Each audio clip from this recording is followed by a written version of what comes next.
September 2014. The autumn wind carried the scent of jet fuel and dying leaves across the McConnell Air Force Base Auxiliary Maintenance Facility in Wichita, Kansas. 3 unmarked sedans pulled into the restricted parking area at precisely 6:47 a.m., their occupants emerging with the methodical precision that accompanies decades-old investigations suddenly springing back to life. Detective Margaret Sullivan was reviewing quarterly cold case files when her phone rang with news that would shatter the carefully constructed narrative of one of Kansas aviation history's most enduring mysteries. What began as routine DNA database matching had evolved into a revelation that would force an entire community to confront the possibility that evil had worn a trusted face for nearly half a century. The case that was about to break wide open had haunted 3 generations of aviation families, law enforcement officers, and forensic specialists who had dedicated countless hours to understanding what happened on that fateful October evening in 1966.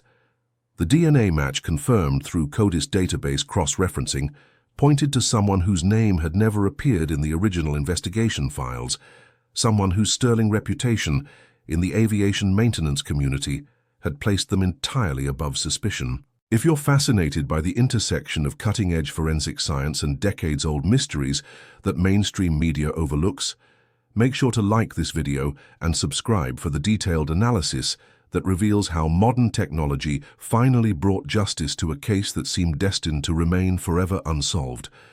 The victim, whose life was tragically cut short, was Rebecca Marie Thornton. Born on March 15, 1943, in the small farming community of Newton, Kansas, approximately 25 miles north of Wichita. Standing 5 feet 8 inches tall with striking jet-black hair that fell in soft waves to her shoulders, Rebecca possessed piercing green eyes that colleagues remembered as both intelligent and kind. Her athletic build reflected her passion for tennis and swimming, activities that had earned her recognition during her high school years at Newton High School. A distinctive, crescent-shaped scar above her left eyebrow, the result of a childhood bicycle accident, served as an identifying feature that would later prove crucial during the initial investigation. Rebecca was the eldest of 3 children born to Harold and Dorothy Thornton. Harold worked as a grain elevator supervisor for the local agricultural cooperative, earning a modest but steady income that allowed the family to maintain a comfortable middle-class lifestyle in their white clapboard house on East 6th Street. Dorothy supplemented the family income by taking in sewing work, her reputation for precise alterations and beautiful embroidery spreading throughout Harvey County. Rebecca's younger siblings, Thomas 15 and Sarah 12, would later describe their sister as the family peacemaker, always mediating disputes and encouraging everyone to pursue their dreams despite financial limitations. Rebecca had this way of making everyone around her feel like they mattered, recalled her childhood friend Patricia Morrison during a 2003 interview with investigators. She would spend her lunch money buying extra supplies for classmates who couldn't afford art materials, and she never made anyone feel embarrassed about needing help. This generous spirit extended into Rebecca's professional aspirations and personal relationships throughout her 23 years of life. After graduating as valedictorian from Newton High School in 1961, Rebecca had accepted a position as administrative assistant at Beechcraft Aircraft Corporation in Wichita, where she quickly distinguished herself through meticulous attention to detail and natural leadership abilities. Her supervisor, James Wellington, consistently praised her work organizing technical documentation and coordinating communication between engineering teams and manufacturing departments. Rebecca understood aircraft systems better than some of our junior engineers, Wellington noted in his personnel evaluation, dated September 1966. She had genuine passion for aviation and talked frequently about eventually pursuing her pilot's license once she had saved enough money for flying lessons. Rebecca's personal life centered around her close-knit family relationships and her engagement to Robert Mitchell, a 26-year-old mathematics teacher at Wichita East High School, whom she had met at a church social function in 1964. The couple had planned to marry in June 1967, with Rebecca already having selected her wedding dress and begun organizing details for their reception at the Newton Community Center. Robert would later tell investigators that Rebecca had been excited about their future together, frequently discussing their shared dreams of starting a family and eventually opening their own flight training school. The Wichita metropolitan area in 1966 represented the beating heart of American aviation manufacturing, with major employers including Boeing, Cessna, Beechcraft, and Learjet providing steady employment for thousands of skilled workers and their families. The city's population had swelled to approximately 275 Owazaran residents, many of whom had migrated from rural Kansas communities seeking stable industrial employment in the rapidly expanding aerospace sector. This economic boom created a tight-knit community where aviation families often socialized together, creating networks of trust and mutual support that extended across company lines and departmental boundaries. The political climate of mid-1960s Kansas remained relatively conservative, with most residents supporting the Vietnam War effort and taking pride in their state's contribution to military aircraft production. Social tensions that were erupting in major metropolitan areas like Los Angeles, Detroit, and New York seemed distant from the prairie communities, where traditional values emphasized hard work, religious faith, and community cooperation. This environment of general trust and social cohesion would later complicate the investigation, as residents struggled to accept that violence could emerge from within their own trusted circles. Central locations in the developing narrative included the Beechcraft manufacturing complex on East Central Avenue, where Rebecca worked in Building C of the administrative offices, the Riverside Methodist Church, where she and Robert attended services every Sunday morning, and the Cottonwood Falls Recreation Area, approximately 15 miles southeast of Wichita, where young couples frequently gathered for weekend picnics and social activities. The recreation area featured a small lake, wooden picnic tables, and a boat launch that attracted fishing enthusiasts and families seeking affordable outdoor entertainment options. The community's social fabric in 1966 operated through interconnected networks of church congregations, workplace relationships, and neighborhood associations that provided both support systems and informal surveillance mechanisms. Most residents knew their neighbors, recognized unfamiliar vehicles on their streets, and maintained regular routines that created predictable patterns of daily life.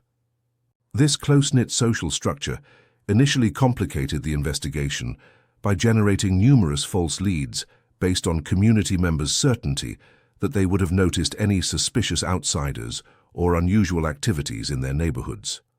October 14, 1966 began as an ordinary Friday for Rebecca Thornton, following routines that had become comfortable patterns during her 5 years of employment at Beechcraft. Her carefully maintained personal calendar and testimony from colleagues and family members allowed investigators to reconstruct her final day with remarkable precision, creating a timeline that would prove crucial to understanding the circumstances surrounding her disappearance. 6:30 a.m. Rebecca's alarm clock rang in her bedroom at the family home on East 6th Street, where she continued living to help with household expenses while saving money for her upcoming wedding. Her mother Dorothy later recalled hearing Rebecca singing softly while getting ready for work, a habit that had characterized her daughter's morning routine since childhood. 7:15 a.m. The morning breakfast routine included coffee, toast with homemade strawberry jam, and scrambled eggs that Rebecca shared with her father Harold before his departure for the grain elevator facility. She seemed completely normal that morning, Harold remembered during his police interview. We discussed weekend plans, and she mentioned wanting to finish addressing wedding invitations on Saturday afternoon. 8:30 a.m. Rebecca arrived at the Beechcraft parking lot, where security guard William Foster noted her cheerful greeting as she displayed her employee identification badge. Foster's security log documented her arrival time as precisely 8:02 a.m., consistent with her typical punctuality standards. 8:15 a.m. Morning conversations with co-workers in the Building C administrative offices included discussions about upcoming Halloween decorations for the office party and Rebecca's excitement about a new shipment of wedding invitation samples she planned to review during lunch break. Colleague Martha Stevens remembered Rebecca appearing relaxed and happy, showing no signs of concern or anxiety. 12:30 p.m. Lunch period found Rebecca in the company cafeteria with her usual group of female co-workers, where conversation centered on weekend social plans and general workplace gossip. Several witnesses recalled her mentioning plans to meet Robert for dinner at the Morrison's cafeteria on West Douglas Avenue after work, followed by evening movie attendance at the nearby Orpheum Theatre. 2:45 p.m. Afternoon work assignments involved organizing technical specifications for the new Beechcraft Baron model, tasks that Rebecca approached with characteristic thoroughness and attention to detail. Supervisor James Wellington observed her working steadily at her desk, appearing focused and productive throughout the afternoon shift. 5:30 p.m. End of regular work hours saw Rebecca gathering her personal belongings and saying goodbye to remaining colleagues, with several co-workers noting her mention of stopping at Woolworth's department store to purchase Halloween candy for neighborhood trick-or-treaters expected the following week. 6:15 p.m. The final confirmed sighting placed Rebecca at Woolworth's on East Douglas Avenue, where cashier Linda Harrison remembered processing her purchase of mixed Halloween candy and a small decorative pumpkin. Harrison's receipt, preserved in the case file, showed the transaction completed at 6:18 p.m. for a total of $247. After 6:18 p.m., Rebecca Thornton vanished completely, failing to arrive for her dinner date with Robert Mitchell and leaving behind a mystery that would perplex investigators for decades to come. Robert waited at Morrison's cafeteria until 8:00 p.m. before contacting the Thornton family, initiating a frantic search that would continue throughout the night and expand into one of the most extensive missing person investigations in Kansas history. The discovery that would transform Rebecca's disappearance from missing person case to homicide investigation occurred 36 hours later, when rabbit hunters exploring the remote Cottonwood Falls recreation area made a grisly find that shattered the community's desperate hope for Rebecca's safe return. Brothers Kenneth and Dale Morrison had been tracking cottontail rabbits through the dense brush surrounding the lake's eastern shore when Kenneth's dog began exhibiting agitated behavior near a cluster of fallen timber approximately 200 yards from the main picnic area. What the Morrison brothers discovered beneath a hastily constructed covering of branches and dead leaves would haunt their memories for the rest of their lives. Rebecca's body lay in a shallow depression that appeared to have been dug with makeshift tools, her distinctive black hair still recognizable despite exposure to autumn weather conditions. The crescent-shaped scar above her left eyebrow provided definitive identification, though formal confirmation would await dental record comparison conducted by Johnson County Coroner Dr. Michael Patterson. The crime scene revealed evidence of both violent struggle and careful attempt at concealment, suggesting a perpetrator who possessed both explosive rage and calculated planning abilities.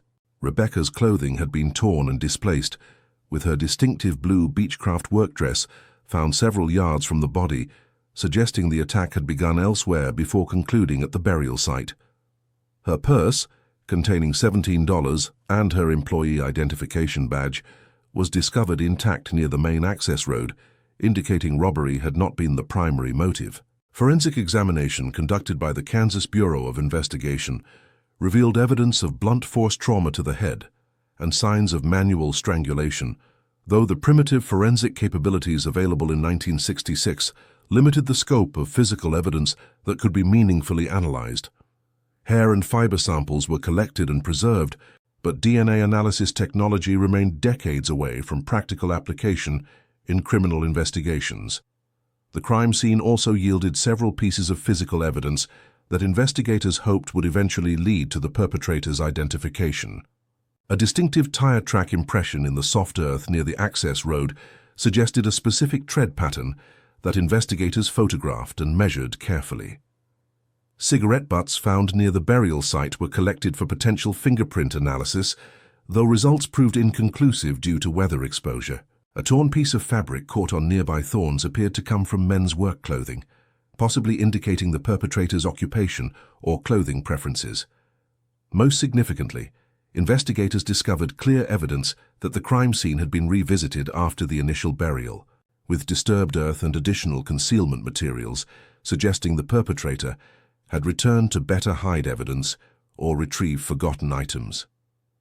This pattern of post-crime behavior would later prove crucial to understanding the psychological profile of Rebecca's killer and explaining how the crime remained undetected for crucial hours during the initial search efforts.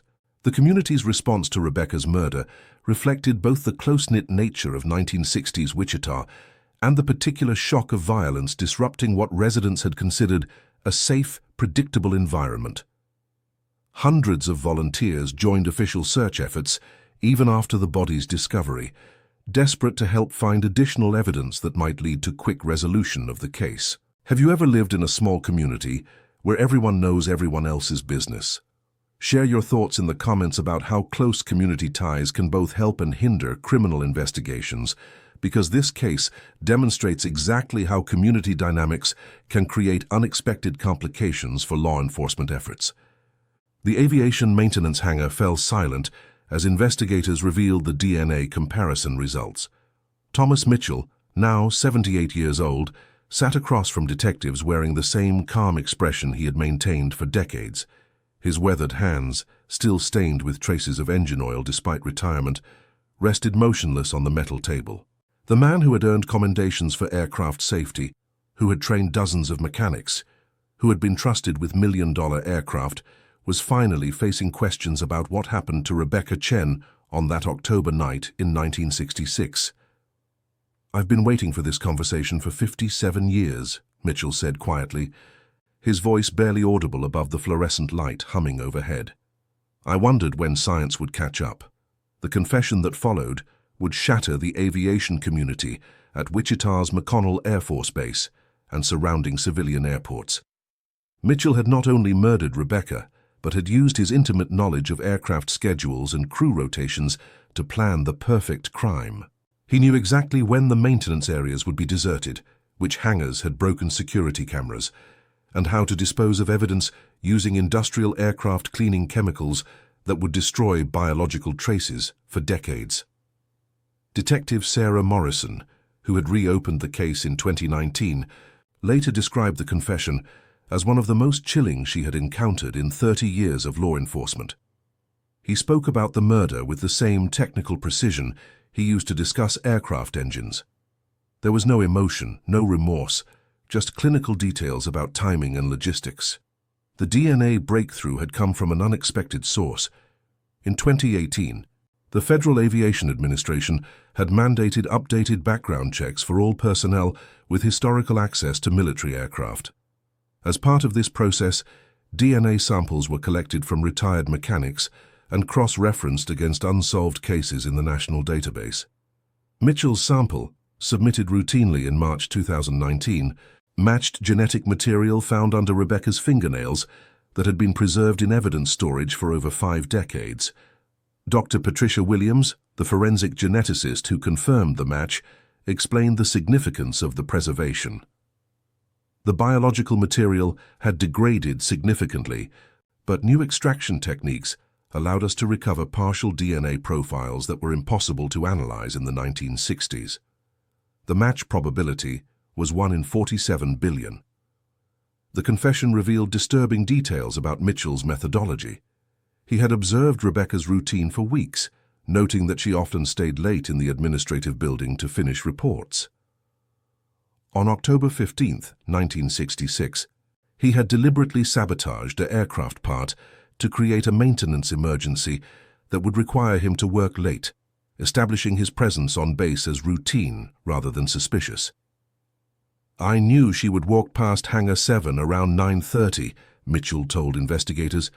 "She always took the shortcut through the maintenance area when working late. I had disabled the lighting in that section 2 days earlier and reported it as a routine electrical issue." Rebecca had encountered Mitchell near the darkened hangar, where he claimed to be conducting emergency repairs. Security footage from a distant camera, too grainy to identify individuals in 1966, had captured 2 figures entering the hangar together at 9:31 p.m. Only one figure emerged 43 minutes later. The confession detailed how Mitchell had strangled Rebecca with a maintenance cable, then used his access to aircraft cleaning supplies to destroy evidence. He had wrapped her body in industrial plastic sheeting and transported it using a maintenance cart to a remote section of the airfield, where he buried her beneath a concrete pad that was scheduled for expansion the following week. The construction crew poured the foundation 3 days later, Mitchell explained matter-of-factly. I volunteered to supervise the concrete delivery to ensure proper coverage. The revelation devastated Rebecca's surviving family members. Her younger brother David, now in his 70s, had spent decades believing his sister might still be alive somewhere. We held on to hope for so many years, he said through tears at a press conference. Mom died in 1998, still believing Rebecca might come home someday. Dad never stopped looking, hiring private investigators with money he didn't have. The aviation community's reaction was equally profound. Colonel James Fletcher, retired base commander, struggled to process the betrayal. Tom Mitchell was exemplary. He received multiple commendations, trained new recruits, participated in safety programs. We trusted him completely with aircraft worth millions of dollars and never questioned his character. The psychological profile that emerged painted Mitchell as a methodical predator who had used his position of trust to access victims. FBI behavioral analyst Dr. Michael Roberts studied the case extensively. Mitchell represents a particularly dangerous type of offender who leverages institutional authority and technical expertise to facilitate crimes. His military training and aviation knowledge provided perfect cover for predatory behavior. Investigation into Mitchell's full history revealed additional disturbing patterns. 3 other women had disappeared from areas where Mitchell had been stationed during his 26-year military career. Cases in Nevada, Texas, and Germany remained under investigation, with authorities working to obtain DNA evidence for comparison. The confession also revealed Mitchell's psychological state during the decades following Rebecca's murder. He described experiencing no guilt or remorse, viewing the crime as a technical problem that required a technical solution. He had married twice, maintained relationships with children and grandchildren, and participated actively in veterans organizations while carrying the secret of Rebecca's murder. I compartmentalized it like any other work task, Mitchell explained. The aircraft maintenance required precision and attention to detail. This was simply another project that needed proper execution and follow-through. The impact on Mitchell's family was devastating. His son, Robert, an airline pilot, issued a statement expressing horror and disbelief. The man I knew as my father was gentle, dedicated to safety, passionate about aviation. I cannot reconcile that person with these revelations. Our entire family is struggling to understand how we lived with a murderer for decades without knowing. Mitchell's confession provided closure for Rebecca's case, but raised broader questions about institutional oversight and background screening. The Air Force announced comprehensive reviews of historical personnel files and expanded DNA collection programs for all personnel with access to sensitive areas. The legal proceedings moved swiftly, despite Mitchell's advanced age. He pleaded guilty to first-degree murder in exchange for life imprisonment without parole, avoiding the death penalty due to his age and cooperation with investigators. Judge Patricia Monroe sentenced him on June 15, 2021, noting the exceptional cruelty of allowing Rebecca's family to suffer decades of uncertainty. Mr. Mitchell, your crimes extend far beyond the murder of Rebecca Chen, Judge Monroe stated during sentencing. You stole 55 years of peace from her family, corrupted the trust placed in you by the military, and demonstrated a callous disregard for human life that defies comprehension. The case prompted legislative action regarding DNA collection and retention for military personnel. The Rebecca Chen Memorial Act, passed in 2022, mandated DNA sampling for all personnel with access to sensitive installations and required regular cross-referencing against unsolved criminal cases. Rebecca's story became part of training curricula at law enforcement academies nationwide. Detective Morrison frequently spoke at conferences about the importance of evidence preservation and the potential for technological advances to solve decades-old cases. Rebecca waited 57 years for justice, but science eventually provided the answers her family despaired. The aviation community established the Rebecca Chen Safety Memorial at McConnell Air Force Base, honoring her memory while emphasizing the importance of integrity and accountability in positions of trust. The memorial includes a scholarship program for women pursuing careers in aviation administration. Mitchell's confession also led to policy changes regarding personnel monitoring and psychological evaluation. The Department of Defense implemented enhanced screening procedures and mandatory periodic assessments for personnel in sensitive positions, recognizing that initial background checks might miss indicators of predatory behavior. The psychological impact on the aviation community extended beyond immediate policy changes. Trust relationships between personnel were fundamentally altered as colleagues grappled with the reality that someone they had worked alongside for decades was capable of murder. Counseling services were expanded at affected installations to help personnel process the betrayal. Dr. Williams, the forensic geneticist, emphasized the broader implications for cold case investigations. The Rebecca Chen case demonstrates why evidence preservation is crucial. Technologies we cannot imagine today might provide tomorrow's breakthroughs. Every case deserves the chance that advancing science might eventually solve. The confession provided answers, but could not restore the decades of life Rebecca lost or heal the trauma inflicted on her family. David Chen, her brother, established a foundation promoting missing persons investigations and supporting families of unsolved cases. Rebecca cannot come back, but maybe her story can help other families find answers sooner. Mitchell remained in federal prison until his death in April 2023, never expressing remorse for his actions. His final interview with investigators focused on technical details of evidence disposal rather than acknowledgement of harm caused. Prison officials reported that he spent his time reading aviation magazines and maintaining detailed technical journals showing no signs of guilt or rehabilitation. The Rebecca Chen case stands as a testament to the importance of persistence in criminal investigations and the potential for technological advancement to provide justice across decades. It also serves as a sobering reminder that predators can hide behind respected facades for entire lifetimes, exploiting trust and institutional authority to avoid accountability. For the aviation community, Rebecca's memory endures as both tribute and warning. Her story emphasizes that safety extends beyond mechanical systems to encompass the character and integrity of personnel entrusted with responsibility. The lessons learned from her case continue influencing military and civilian aviation security protocols, ensuring that her legacy contributes to protecting others from similar tragedies. The DNA match that finally solved Rebecca Chen's murder represents more than scientific achievement.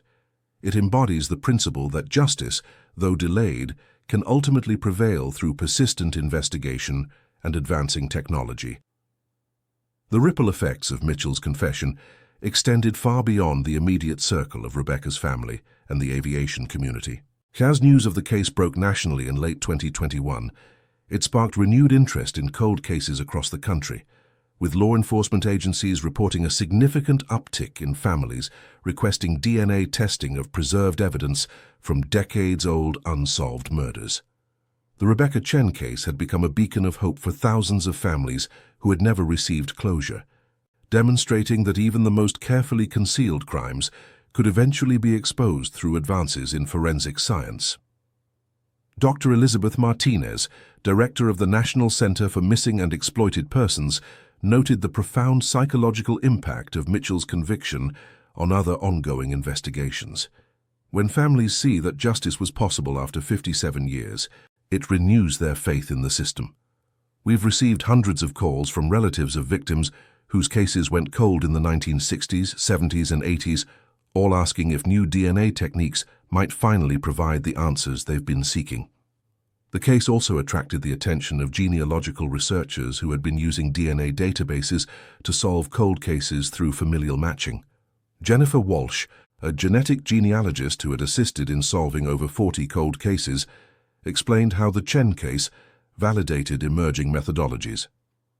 Thomas Mitchell's DNA profile was already in the CODIS database because of mandatory military sampling, so the match was direct.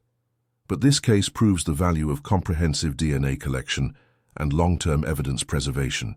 Imagine how many similar cases could be solved if we had DNA profiles from every person who ever held a position of trust in sensitive installations. The psychological community took particular interest in Mitchell's post-confession behavior and statements. Dr. Rachel Thompson, a forensic psychologist who studied the case extensively, published a comprehensive analysis in the Journal of Criminal Psychology in 2022. Her research focused on what she termed compartmentalized killers, individuals who commit heinous crimes while maintaining otherwise normal social and professional relationships for decades. Mitchell's case represents an extreme example of psychological compartmentalization, Dr. Thompson wrote. He was able to separate his identity as a murderer from his roles as father, colleague, and community member so completely that even those closest to him detected no signs of his true nature. This challenges our fundamental assumptions about criminal behavior and the visible manifestations of guilt or remorse. Her analysis revealed that Mitchell had actually excelled in his professional duties following Rebecca's murder, receiving his highest performance evaluations in the years immediately after 1966. This pattern suggested that the successful completion of his crime had actually enhanced his confidence and focus rather than creating the psychological distress typically associated with violent offenders. It's deeply disturbing to consider that Mitchell may have derived satisfaction not just from the murder itself, but from his success in evading detection for so many decades. Dr. Thompson noted, the case prompted several major law enforcement agencies to revisit their cold case protocols and evidence preservation procedures.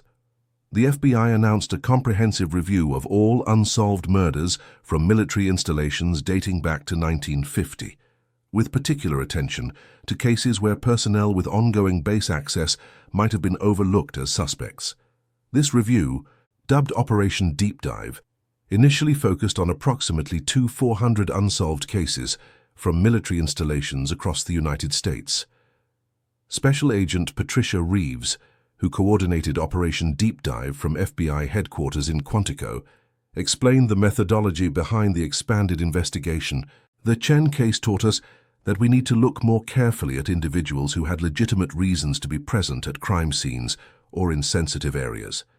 Mitchell wasn't considered a suspect in 1966 because his presence on base was expected and authorized. We're now examining whether similar oversights occurred in other cases.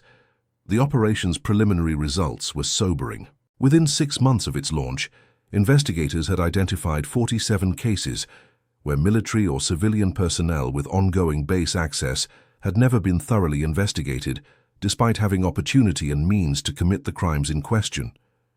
DNA evidence existed in 31 of these cases, and genetic analysis was ordered for all samples where sufficient biological material remained viable for testing. Meanwhile, the international law enforcement community began examining whether Mitchell's military assignments overseas might have coincided with unsolved cases in Allied countries. The German Federal Criminal Police Office, Bundeskriminalamt, initiated a review of 11 unsolved murders near American military installations between 1954 and 1963, when Mitchell had been stationed at Ramstein Air Base.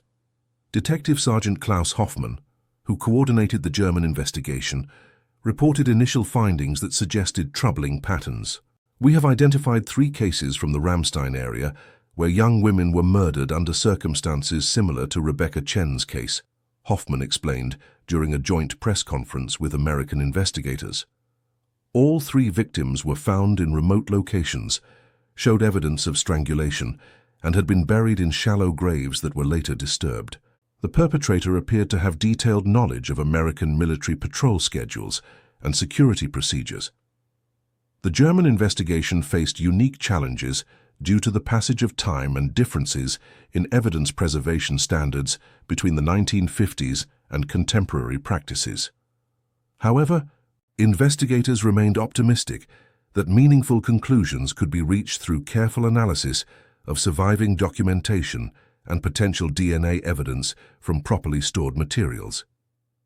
The most promising German case involved Ingrid Müller, a 19-year-old local woman who had worked as a translator for American forces and disappeared in March 1958.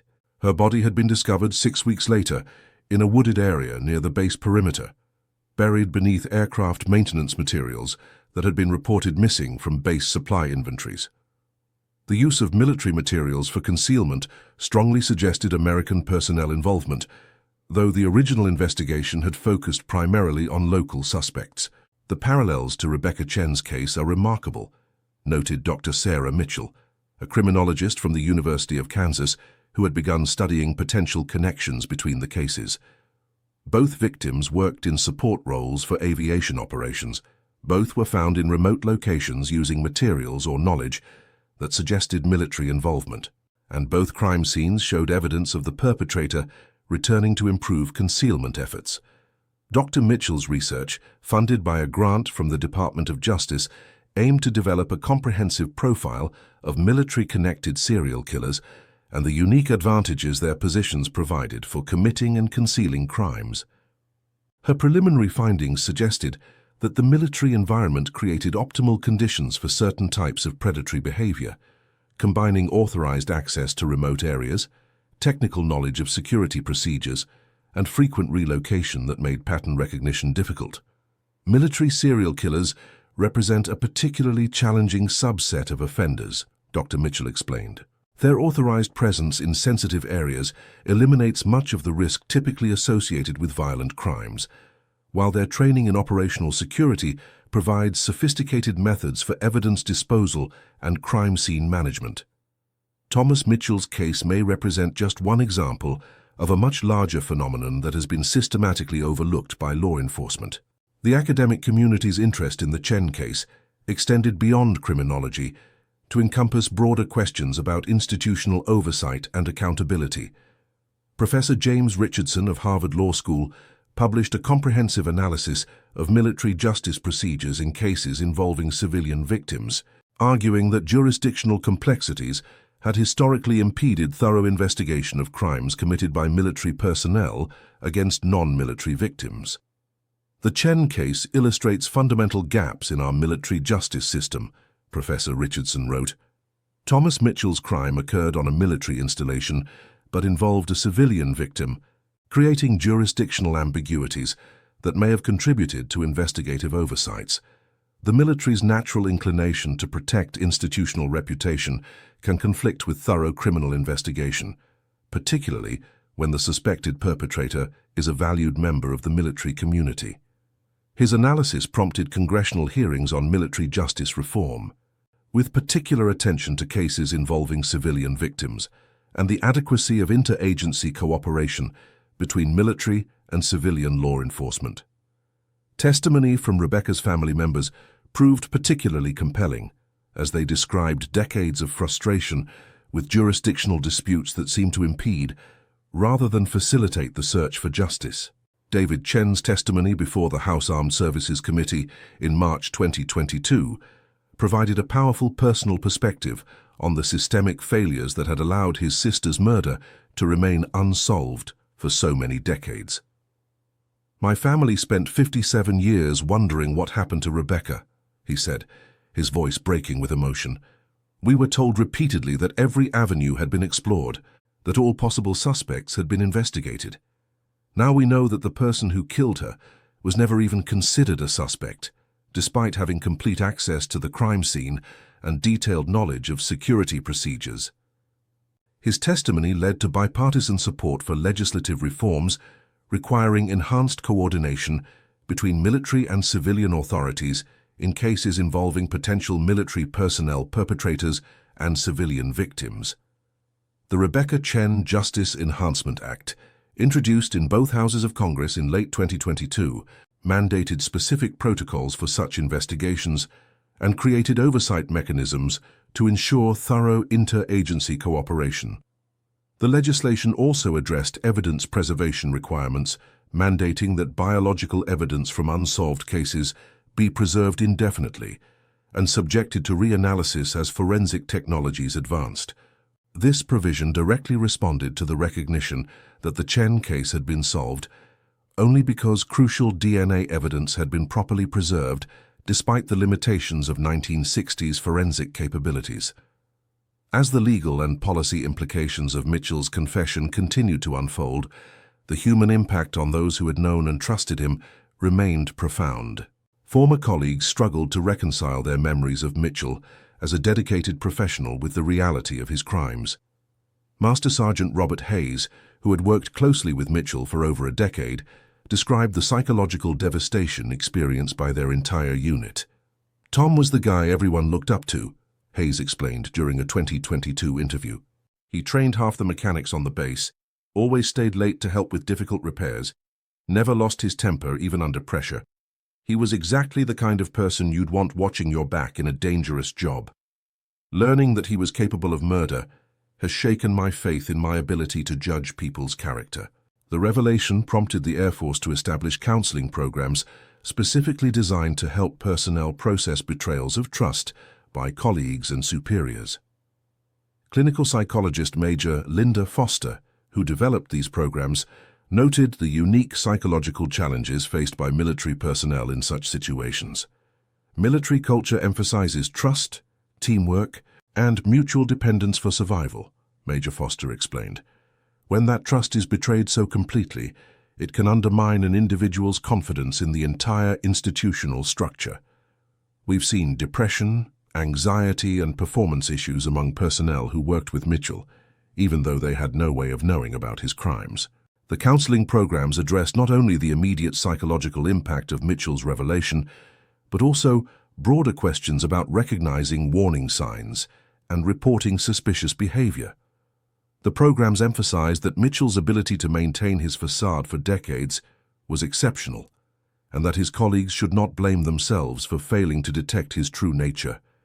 Meanwhile, Mitchell's family continued to grapple with the devastating revelation about their patriarch.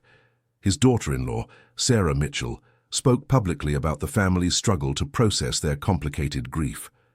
"We're mourning the man we thought we knew, while simultaneously trying to understand that he never really existed," she said. "Our children grew up loving their grandfather, believing he was a hero who served his country with honor. Now we have to help them understand that the person they loved was capable of terrible things." The family established a victim support fund in Rebecca's memory, donating Mitchell's military pension and benefits to organizations that assisted families of murder victims. "We can't undo the pain he caused, but we can try to ensure that his military benefits provide some good in the world rather than supporting the person who took Rebecca's life," Sarah Mitchell explained. The fund's establishment created additional controversy within the military community, as some argued that Mitchell's military service, despite his crimes, had earned those benefits legitimately. Others contended that his crimes negated any claim to military honors or benefits, regardless of his service record. The Department of Defense ultimately ruled that Mitchell's benefits could be voluntarily transferred to victim support organizations, but could not be involuntarily revoked due to crimes committed outside his military duties. As investigators continued to examine Mitchell's potential connection to other unsolved cases, a clearer picture emerged of how his military career had provided optimal conditions for serial predation. His frequent transfers between bases, his access to secure areas, his technical expertise in evidence disposal, and his trusted position within military communities had created what criminologists termed a perfect storm of opportunity and concealment capability. Dr. Amanda Foster, a criminal justice researcher at Georgetown University, published a comprehensive study of Mitchell's military assignments and their correlation with unsolved crimes in surrounding areas.